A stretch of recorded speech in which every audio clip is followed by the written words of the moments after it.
Hello everyone, मैं हूं R S Dhoni और आप देख रहे हैं धोनी मैथ्स सॉल्यूशंस। ठीक है, तो आज के इस वीडियो में हम लोग जो आपका चैप्टर नंबर 14 है, that is the last chapter of this book. ठीक है ना, as per the syllabus, new syllabus it is chapter number 14 और पुराने सिलेबस में क्या था, ये पुराने बुक्स में चैप्टर नंबर 15 था। ठीक है ना, तो इसको हम पूरा क्या करेंगे, ओवरव्यू करेंगे और इसमें क्या कॉन्सेप्ट आप पढ़ने वाले हैं ये पूरा आप यहाँ पर हम दोबारा एक सब रिवाइज करेंगे। ठीक है ना, क्या क्या कॉन्सेप्ट में आएंगे। अब देखो ये चैप्टर का नेम क्या है, प्रोबेबिलिटी।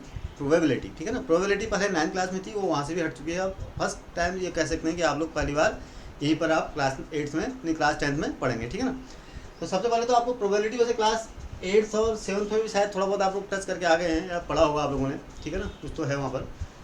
तो प्रोबेबिलिटी क्या होती है, आगे आप प्रोबेबिलिटी का बहुत स्कोप है। ठीक है ना, ये बहुत बड़ा चैप्टर, एक बड़ा टॉपिक है मैथ्स का। तो प्रोबेबिलिटी मीन्स, प्रोबेबिलिटी वर्ड ही आपको क्लियर मीनिंग हो जाना चाहिए। प्रोबेबिलिटी मीन्स किसी चीज़ की संभावनाएं कितनी है। ठीक है ना, संभावनाएं, पॉसिबिलिटीज़ क्या क्या है। ठीक है ना, कोई चीज़ देखो क्या होता है, जैसे आप एग्ज़ाम दे रहे हैं, आपके 90% आएंगे नहीं आएंगे, प्रोबेबिलिटी। ठीक है ना, आपको यहाँ पर प्रोबेबिलिटी हो सकती है। आज मौसम ख़राब है, बारिश होगी नहीं होगी, कोई भी कह नहीं सकता। Definitely you can't say anything. ठीक है ना, हो भी सकती है और नहीं भी हो सकती है। कोई मैच है, कौन जीतेगा, ये भी हम just this is the probability base पे ही हम लोग जो है एनालाइज करते हैं उसको। ठीक है ना, प्रिडिक्शन करते हैं। तो प्रोबेबिलिटी मीन्स तो मैथमेटिक्स में हम लोग प्रोबेबिलिटी को क्या करते हैं, मतलब है डिग्री ऑफ अनसर्टिनिटी को हम मेजर करते हैं। ठीक है ना, it is called probability mathematics में। ठीक है ना, प्रोबेबिलिटी मीनिंग वही है, संभावनाएं। ठीक है ना, तो कोई चीज़ कितनी हद तक हो सकती है या कोई चीज़ कितनी हद तक नहीं हो सकती है, उसको मैथमेटिकली हम लोग एक्सप्रेस करते हैं। तो that all we study in this chapter. ठीक है ना, मैथमेटिक्स में। तो प्रोबेबिलिटी का तो ये मतलब है। अब इसमें कुछ टर्म्स हैं हमारे पास। सबसे पहले तो देखो प्रोबेबिलिटी में क्या होता है, आपको बताऊं, दो टाइप के हम लोग एक्सपेरिमेंट होते हैं हमारे पास लाइफ में। क्या करते हैं एक्सपेरिमेंट, मतलब कोई भी चीज़, कोई भी काम करो आप, जिसका कोई रिजल्ट आप देखना चाहते हो। ठीक है, आप कुछ भी कर रहे हो, आप पढ़ ही रहे हैं, रिजल्ट आप पढ़ने के बाद आपको क्या याद हुआ कि नहीं हुआ, कितना आपने लर्न किया, ये भी आपका आउटकम है। ठीक है ना, पढ़ना आपका एक्सपेरिमेंट कर सकते हैं आप कुछ कोई गेम खेल रहे हैं, ठीक है ना, वो भी एक एक्सपेरिमेंट है आपका। कोई आप एक्टिविटी कर रहे हैं, वो भी एक्सपेरिमेंट है। कोई भी आप काम करते हैं, अपना आप वेट तोल रहे हैं, वो भी एक एक्टिविटी है, एक्सपेरिमेंट है। तो एक्सपेरिमेंट डेली आप एक ने कॉइन हेड एंड टेल करके उछाला, आपने अपनी डाइस फेंकी, सब ये क्या है, ये सारे एक्टिविटीज़ क्या हैं, these are called experiment in the lesson of probability. तो एक्सपेरिमेंट हमारे क्लास में, हमारे इस चैप्टर में दो तरह के एक्सपेरिमेंट कंसिडर किए गए हैं। ठीक है, माने जाते हैं दो तरह के। एक होता है डिटर्मिनिस्टिक, एक होता है random experiment. There are two kinds of experiment as per this mathematically. ठीक है ना, मैं बता रहा हूँ आपको, हम जो प्रोबेबिलिटी में पढ़ेंगे दो टाइप के एक्सपेरिमेंट पढ़ेंगे आप। तो एक तो होगा डिटर्मिनिस्टिक और दूसरा होगा रैंडम। ठीक है, अब इनमें क्या फ़र्क है। ठीक है ना, एक्सपेरिमेंट आप समझ गए ना, एक्सपेरिमेंट का मतलब कोई ऐसा नहीं कि आप लैब में जाके कोई बहुत बड़ा एक्सपेरिमेंट कर रहे हैं, वहाँ पर केमिस्ट्री का कोई टेस्ट कर रहे हैं या फिर फिजिक्स का कोई बड़े बड़े वो भी एक्सपेरिमेंट है। एक्सपेरिमेंट में डेली लाइफ में कोई भी चीज़ करना जिसका कोई रिजल्ट आए, वो एक्सपेरिमेंट है। ठीक है ना, आपने हेड एंड टेल कॉइन उछाला, that is also an experiment. Experiment तो आपने देखना चाहते हैं हेड आएगा टेल आएगा, इसलिए आपको लैब में जाने की जरूरत नहीं है। तो एक्सपेरिमेंट का यहाँ मतलब बहुत सिंपल मीनिंग है कि anything what you do and you get some outcome from it. ठीक है ना, दैट इज़ द एक्सपेरिमेंट। तो आप कोई भी एक्सपेरिमेंट करते हैं, वो पहले डिटर्मिनिस्टिक में क्या होता है, जिनके रिजल्ट आपको पता है हमेशा आप रिपीट करेंगे तो वही आएगा उस एक्सपेरिमेंट को। If you repeat that experiment under the similar condition, then you always get the same result. जैसे एग्जाम्पल देखो, कन्फ्यूज नहीं हुआ कैसे, जैसे आपने अपनी हाइट नापी अभी, आज के डेट में सिमिलर कंडीशन, आज के डेट में आप अभी नापी, एक दूसरे फिर आपने टेप से, एक टेप से नापी, अगले टेप से फिर नापी, तीसरे टेप से फिर नापी, आप दूसरे रूम में चले गए, फिर आपने नापी measure, every time you will find that your height comes out to be the same. माना 160 आपकी हाइट आती है, सपोज फर्स्ट टाइम आपने मेजर करी, आपकी हाइट कितनी आई, 160 सेंटीमीटर। अब आप दूसरे रूम में गए, दूसरा टेप लिया आपने, टेप लिया उससे फिर नापा, तो you will find that the height still comes out to be 160 centimeter. कभी चेंज नहीं हुई है, नहीं होगी। आपको अपने फ्रेंड से भी मेरा हाइट नाप दे एक बार, तो फिर भी देखेंगे, ये सारे एक्सपेरिमेंट कर रहे हैं आप। तो इसमें क्या है, अब every time the result is the outcome is the same. हमारे को आउटकम, रिजल्ट को हम क्या बोलते हैं इसे प्रोबेबिलिटी में, आउटकम। ठीक है ना, जो रिजल्ट आपको मिलता है that is your outcome, outcome same है। अब आप ऐसे ही अपना वेट नापो, वेट आप नापो, एक अभी नापो आप, अब सपोज आपका वेट अभी बना 50 kg आया। ठीक है, कहीं पर आप थोड़ी देर में फिर नापेंगे दूसरी मशीन में तो 50 kg आएगा। तो every time you will find, वो जो एरर होती है मशीन की वो छोड़ दीजिए, ठीक है ना, उसको छोड़ देते। तो every time you will find that the weight comes out to be same. तो इस टाइप के एक्सपेरिमेंट को जिनमें आप रिपीट करते हैं एक्सपेरिमेंट को और आउटकम रिजल्ट सेम आता है, that these are called deterministic experiment, ठीक है। अब दूसरे टाइप के एक्सपेरिमेंट कौन से होते हैं? दे आर रैंडम, जिसका हमारा खास फोकस हम रैंडम एक्सपेरिमेंट पे करेंगे, ठीक है ना। हमारे पास जो प्रोबेबिलिटी में हम जो पढ़ेंगे we will consider only random experiment, उसको थोड़ा सा ध्यान दे देना। वो क्या है? रैंडम एक्सपेरिमेंट, ठीक है। एक्सपेरिमेंट का मतलब तो वही है, सेम समझ गया, कोई भी एक्टिविटी जो आपको एक कुछ आउटकम दे, ठीक है ना। तो रैंडम का क्या मतलब है? रैंडम एक्सपेरिमेंट का मतलब है कि अगर इन एक्सपेरिमेंट्स को आप रिपीट करते हैं सिमिलर कंडीशन में, when you repeat these kind of experiment under similar condition, उसी देन आपको नहीं पता होता कि अगले एक्सपेरिमेंट में वो रिजल्ट आएगा जो पहले एक्सपेरिमेंट में आपने क्या आउटकम था, वो अगले में वही आउटकम होगा या नहीं हो, यू नेवर नो, ठीक है ना। आपको नहीं पता कि नेक्स्ट आउटकम एक्सपेरिमेंट में when you repeat the experiment and every time you are getting a different result, ठीक है ना, डिफरेंट और same, but you never know what exactly will be the outcome. These kind of experiment are called random experiment. अब कैसे? जैसे example, जैसे आप कोई कॉइन उछालें, यू टॉस अ कॉइन, क्या करते हैं? हेड और टेल करते हैं ना भाई। आपने एक बार में उछाला, पहली बार में उछाया, माना हेड आ गया। आप सेकंड टाइम कॉइन को उछालेंगे उसी कंडीशन में, क्या आपको हेड आएगा? Definitely no. आ भी सकता है और नहीं भी आ सकता है, but you never know whether head will come out और टेल विल कम आउट। तो अगली बार हो सकता है हेड ही आ जाए, या अगली बार हो सकता है टेल ही आ जाए, हमें नहीं पता। So these kind of experiment जिनमें आप repeat, when you repeat these experiment under similar conditions and you never know what exactly the outcome will be, these are called random experiment, ठीक है ना। जैसे ऐसे आप दुनिया भर के एक्सपेरिमेंट, जैसे आप डाइस फेंकते हैं, कोई डाइस को आप अगर थ्रो करते हैं, क्या करते हैं उसमें 1 2 3 4 5 6 में से कुछ भी आ सकता है। आप लूडो खेलते हैं, ठीक है ना, और दुनिया भर के गेम आप खेलते हैं जिसमें डाइस का यूज़ करते हैं। तो इस टाइप के एक्सपेरिमेंट को हम क्या बोलते हैं? Random experiment. तो हम बेसिकली, आप एक सपोज एक कोई बॉल, एक बुक निकाल लीजिए आप, ठीक है ना, आंख बंद करके आप किसी ड्रॉ से एक बुक निकालिए, कोई भी बुक आ सकती है आपके पास, ठीक है ना, आपको नहीं पता। तो that is also random experiment. एक बैग में आप बहुत सारे बॉल्स रख दीजिए अलग अलग कलर की, आंख बंद करके आप बॉल निकालिए, कोई भी नीली भी आ सकती है, पीली भी आ सकती है। अगली बार में देखेंगे, इस बार माना ब्लू आई तो अगली बार में रेड आ जाएगी। तो this kind of experiment are called random experiment, ठीक है ना। तो हम बेसिकली जो प्रोबेबिलिटी में स्टडी करेंगे, we will study about random experiment. चलिए, ये तो एक्सपेरिमेंट की बात होगी। अब क्या होता है? आउटकम मैंने बता दिया। Outcomes are what? The result. जो आप कोई भी चीज़ आपने की, आपने हेड और टेल एक कॉइन टॉस किया, जो रिजल्ट आया आपका, दैट इज योर आउटकम, ठीक है ना। आउटकम मतलब या तो हेड आ सकता है या टेल आ सकता है, तो दो ही आउटकम हो सकते हैं उसके। आउटकम मतलब रिजल्ट उसके क्या हो सकते हैं? मैक्सिमम दो ही आउटकम हो सकते हैं। आप एक माना डाइस को अगर थ्रो करते हैं तो आउटकम आपका कितना हो? या 1 आएगा, 2 आएगा, 3 आएगा, 4 आएगा, 5 आएगा, 6 आएगा। Only there are 6 outcome. 6 में से बाहर कुछ नहीं आएगा, ठीक है ना। मगर 6 में से एग्जैक्टली पर्टिकुलर एक्सपेरिमेंट में क्या आएगा ये आपको नहीं पता। That is why these kind of experiments are called random experiment, ठीक है। चलिए, ये तो हो गया रैंडम। अब होता है कि कोई भी एक्सपेरिमेंट क्या होता है? अनबाइस्ड या बाइस्ड। अनबाइस्ड और बाइस्ड का मतलब होता है कि कोई भी एक्सपेरिमेंट में जो, जैसे माना 6 आउटकम्स है ना, तो सारे आउटकम्स के आने की बराबर संभावना हो, इक्वल संभावना हो, बराबर हो। बाइस्ड तो उसको बोलते हैं अनबाइस्ड, ठीक है ना। अनबाइस्ड एक्सपेरिमेंट है, बाइस्ड एक्सपेरिमेंट, ठीक है ना। तो खैर आप समझ जाएंगे खुद ही, ठीक है। अब है प्रोबेबिलिटी। किसी एक्सपेरिमेंट की, आप इवेंट की प्रोबेबिलिटी कैसे निकालेंगे, ठीक है। किसी इवेंट की आप प्रोबेबिलिटी जो होती है, माना निकाल दी हम आपको, तो प्रोबेबिलिटी की डेफिनेशन क्या होती है बेसिकली?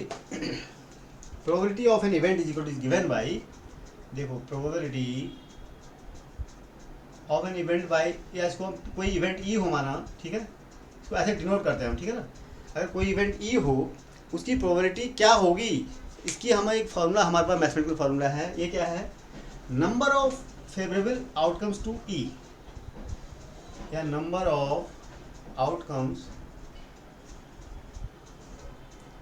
फेवरेबल टू ई, मतलब divided by total number of outcomes, total number of possible outcomes, total number of possible outcomes. ये हमारे पास एक बेसिक फॉर्मूला है, इसको कैसे यूज करके देखो। नंबर ऑफ फेवरेबल आउटकम्स मतलब, जैसे माना मैं एक कॉइन को टॉस करता हूँ, तो भाई टोटल पॉसिबल आउटकम क्या है इसमें, हेड या टेल, इसके ज़्यादा कुछ नहीं आएगा ना। तो total number of possible outcome कितने हैं, 2। How many possible total number of possible outcomes are there, only 2 when we toss a coin, ठीक है ना। Either it will come out well head or it will come out tail. तो 2 possible outcome है, तो यहाँ पर total number of possible outcome कितने हो गए, 2। अब कोई पूछे आपसे कि भाई साहब ये आपने कॉइन हेड आपने टॉस किया, तो हेड आने की कितनी प्रोबेबिलिटी है, तो आप उसमें फेवरेबल आउटकम्स यानी हेड के आने की कितनी संभावना है, कितने आउटकम्स हैं जो हेड के आने की को फेवर करते हैं, दैट इज़ 1। एक ही तो है, हेड ही तो है, टेल तो फिर जाएगा यानी 1/2 हो जाएगा इसकी, ठीक है ना। अब ऐसे ही अगर माना कोई दूसरा एग्जाम्पल देखो, दूसरा एग्जाम्पल माना आपने क्या करा, एक कोई डाइस को आपने टॉस किया, डाइस जानते हैं ना डाइस को, जिसमें आप लूडो खेलते हैं, ठीक है ना, अभी दिखाऊंगा डाइस कैसी है। तो डाइस को आप अगर आप टॉस करेंगे तो क्या होगा, या तो क्या आने की संभावना है 1, 2, 3, 4, 5 या 6, इनमें से कोई भी आ सकता है। तो total number of possible outcome कितना है यहाँ पर, 6। How many possible outcomes are there, 6। 1, 2, 3, 4, भाई 1 भी आ सकता है, 2 भी, 3 भी, 4 भी, 5 भी, 6 भी। तो total number of possible outcomes are 6 here when you toss or when you throw a die, right? Now if the question ask you कि भैया ये बताओ कि इवन नंबर आने की संभावना कितनी है, तो इवन नंबर आने की संभावना या प्रोबेबिलिटी क्या है, इवन नंबर आने की प्रोबेबिलिटी क्या है, ये निकालने के लिए आपको देखना पड़ेगा कि इवन नंबर कितने तरीके से आ सकता है।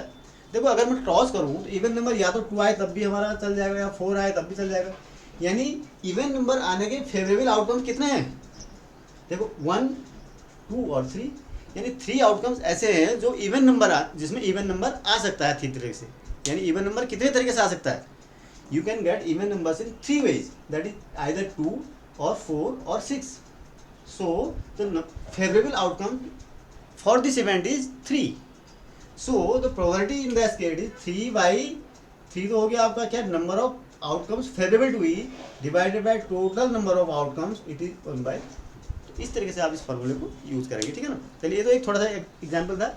When we you will solve the questions, you will find that these are easily, you can understand all these formulas, right, and apply easily. Now एक चीज़ और होती है, किसी भी इवेंट के लिए PE plus P not E is equal to 1 होता है, ठीक है ना। किसी भी इवेंट के लिए उसके होने की प्रोबेबिलिटी और नहीं होने की प्रोबेबिलिटी दोनों की क्या होता है, सम 1 होता है, यानी प्रोबेबिलिटी का सम 1 होगा। तो या भी इसको ऐसे भी कर सकते हैं हम, PE is equal to 1 minus P not E। मतलब PE का मतलब प्रोडक्ट नहीं है, ध्यान देना, P it is a notation, probability of occurring this event E, PE, ठीक है ना। Probability of not happening E या not occurring E, it is P not E. ये P into not E multiplication sign नहीं है, it is a symbol पूरा P not E, ठीक है ना। चलिए ये हो गया। अब अलग अलग टाइप के अलग अलग एक्सपेरिमेंट, जैसे कुछ इवेंट्स ऐसे हैं जो होने ही होने, दीज आर सम एक्सपेरिमेंट जो जैसे हैं, कुछ इवेंट ऐसे होते हैं जैसे जो डेफिनेटली होंगे उनको कहते हैं सर्टेन इवेंट या श्योर इवेंट, उनकी प्रोबेबिलिटी हमेशा 1 होती है। जैसे आप एक अगर डाइस को टॉस करें तो the probability of getting a number less than 6, sorry या less than 7, 6 या less than 6 या less than 7 क्या होगी, हमेशा आएगा वो, तो भाई less than 7 तो हमेशा ही आएगा ना, 1 2 3 4 5 हर जगह। तो इसकी प्रोबेबिलिटी क्या है, आप डाइस फेंकेंगे तो हमेशा कुछ ना कुछ तो less than 7 ही आएगा। तो ये क्या है, सर्टेन इवेंट है या इसको श्योर इवेंट है, तो इसकी प्रोबेबिलिटी हमेशा 1 होगी। कुछ इवेंट ऐसे होते हैं जिनकी प्रोबेबिलिटी 0 होती है, वो हो ही नहीं सकते, ठीक है ना।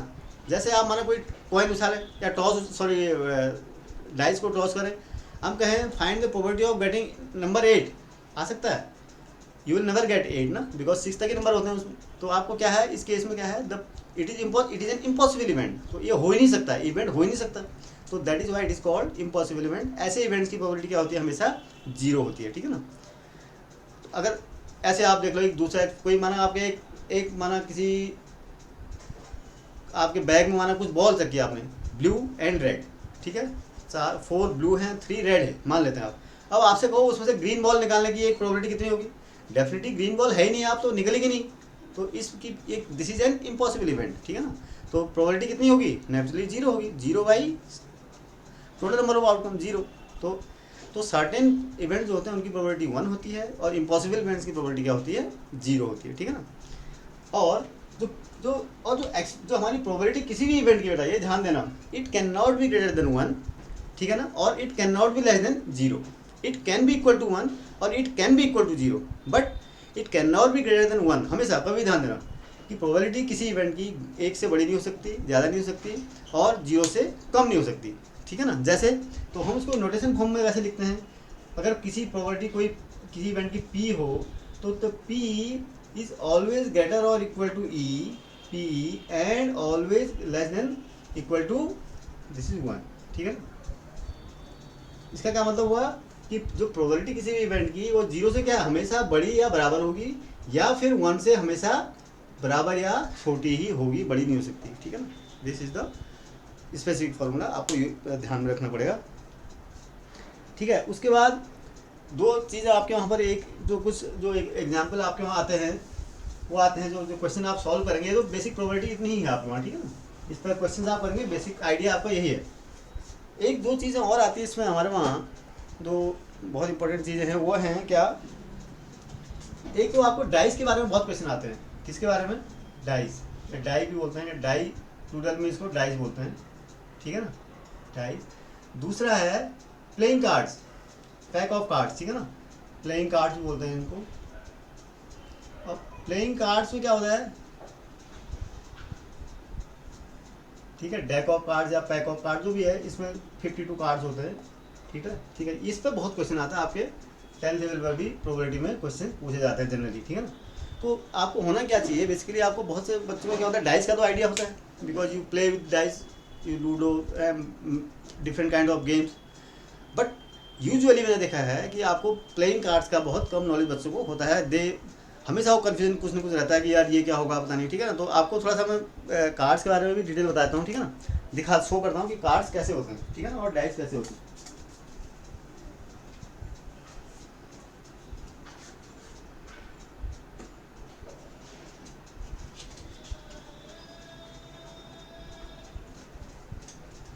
देखो जनरली क्या होता है, सबसे पहले मैं डाइस दिखाता हूँ आपको। डाइस तो आप जानते ही हैं, ये क्या है, ये डाइस है, देखो, ठीक है, ये क्यूबिकल होती है, ठीक है ना। क्यूबिकल मतलब सारे फेस इसके बराबर होते हैं, और ये जो अगर आप फेंगे, ये क्या होते हैं, अनबाइस्ड होती है, ठीक है ना, बाइस नहीं होती है। आप क्यों, अगर आप इसको ऐसे थ्रो करेंगे तो कुछ भी आ सकता है। अनबाइस्ड होता, अनबाइस्ड तभी बोलते हैं इसको। बाइस्ड होता क्या होता है, हो सकता है कोई 3 बार बार आ रहा होता, लेकिन इसमें प्रोबेबिलिटी किसकी, सबकी इक्वली लाइकली है, मतलब कोई भी आ सकता है, 1 भी आ सकता है, 2 भी, 3 भी, 4 भी, 5 भी, 6 भी, that is why it is called unbiased dice, ठीक है ना।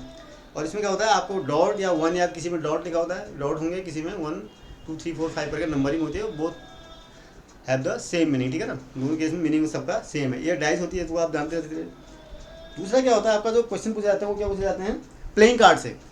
तो प्लेइंग कार्ड से क्वेश्चन पूछे जाते हैं, आपको प्लेइंग कार्ड के बारे में बहुत सारा नॉलेज होना जरूरी है, ठीक है ना। अब मैं प्लेइंग कार्ड दिखाता हूँ आपको, प्लेइंग कार्ड कैसे होते हैं।